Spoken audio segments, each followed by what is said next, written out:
చూస్తూ ఇదే ఈనాడు, ఇదే ఆంధ్రజ్యోతి, ఇదే TV5, ఇదే తెలుగుదేశం పార్టీకి సంబంధించిన సోషల్ మీడియా వీళ్ళు ప్రవర్తిస్తూ ఉన్న తీరు రాక్షసుల కన్నా అన్యాయమైన తీరు కాదా అని అడుగుతా ఉన్నా.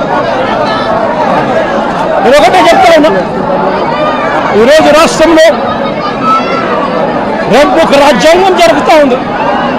రేపు సుదీర్ఘంగా 11 గంటలకు మళ్ళీ ఒక ప్రెస్ మీట్ పెట్టి రాష్ట్రంలో ఇవాళ జరుగుతా ఉన్న కరెంట్ అఫైర్స్ మీద, ఇంకా సుదీర్ఘంగా కూడా చంద్రబాబు నాయుడు గారు చేస్తా ఉన్న అన్యాయాల మీద రాష్ట్ర ప్రజలందరికీ కూడా కరెంట్ అఫైర్స్ మీద మళ్ళీ వివరించడం కూడా జరుగుతుంది. అయితే ఒకటే ఒక మాట చెప్తా ఉన్నా, చంద్రబాబు నాయుడు గారికి చెప్తా ఉన్నా, చంద్రబాబు నాయుడు గారికి వత్తాసు పలుకుతా ఉన్న పోలీస్ డిపార్ట్మెంట్లో ఉన్న కొందరు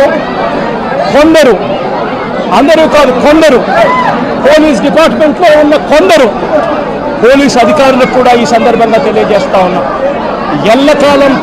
ఎల్లకాలం చంద్రబాబు నాయుడు గారు అధికారంలో ఉండరు. చూస్తూ 1 సంవత్సరం అయిపోయింది. మరో 3-4 ఏళ్లలో మా ప్రభుత్వం వస్తుంది. మా ప్రభుత్వం వచ్చిన తర్వాత ఒక్కొక్కరికి సినిమా చూపిస్తామని చెప్పి మాత్రం ఖచ్చితంగా చెప్తా ఉన్నాను. ఎందుకంటే అన్నకు చేసిన అన్యాయం, అన్న లాంటి వాళ్ళకు చేసిన అన్యాయం ఈరోజు రాష్ట్రంలో ప్రతి గ్రామంలోనూ కనిపిస్తూ ఉంది. ఈ గ్రామంలో ప్రతి గ్రామంలో కనిపిస్తూ ఉన్న ఈ అన్యాయాలకు నేను ప్రతి అధికారికి నేను ఒకటి చెప్తా ఉన్నా, ఈ అన్యాయాలలో మీరు భాగస్వాములు కావాకండి. భాగస్వాములు అయినారు అని అంటే మాత్రం చంద్రబాబు నాయుడు గారితో పాటు మిమ్మల్ని కూడా ఓనెక్కిచ్చే కార్యక్రమం ఖచ్చితంగా చేస్తాము అని చెప్పి ఖచ్చితంగా హెచ్చరిస్తా ఉన్నాం. రాజేష్ అని పేరు చెప్పినా కానీ కేసు కట్టుకోలేదు. వెంకటేశ్వర చెప్తా ఉన్నాడు, చెప్పండి.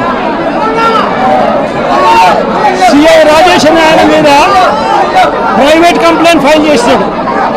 ఫైల్ చేసి కోర్టు కేసు కట్టండి అని చెప్పి ఉత్తర్వులు ఇచ్చింది. ఉత్తర్వులు ఇచ్చినా కూడా కేసు కట్టకుండా ఇంకా కేసు కట్టలేదంట. ఇంతటి దారుణంగా ప్రజాస్వామ్యాన్ని అవహేళన చేస్తూ రాజ్యాంగాన్ని రెడ్ బుక్ రాజ్యాంగంతో మారుస్తూ పరిపాలన చేస్తే ఈ ప్రభుత్వం అనేది నిలబడుతుందని అడుగుతా ఉన్నాం. ఈరోజు రాష్ట్రంలో చంద్రబాబు నాయుడు గారి పాలనలో రైతులు సంతోషంగా లేరు, అక్క చెల్లెమ్మలు సంతోషంగా లేరు, చదువుకుంటున్న పిల్లలు సంతోషంగా లేరు. చంద్రబాబు నాయుడు గారి పాలనలో ప్రతి ఒక్కరూ కూడా వెన్నుపోట్లకు లోనయ్యారు, మోసపోయారు.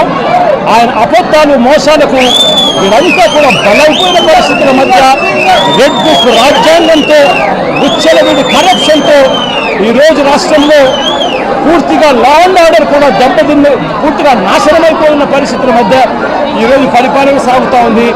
ఈ పరిపాలన ఎక్కువ రోజులు నడవదు. దేవుడు, ప్రజలు ఇద్దరు కూడా గట్టిగా మొట్టికాయలు వేసే రోజు త్వరలోనే ఉందని మాత్రం ఖచ్చితంగా చెప్తా ఉన్నా.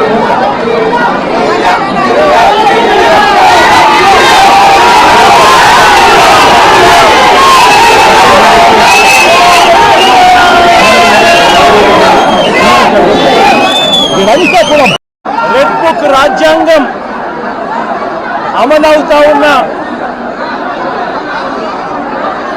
నిదర్శనము ఈరోజు నా పక్కనే ఉన్న వెంకటేశ్వర అన్న.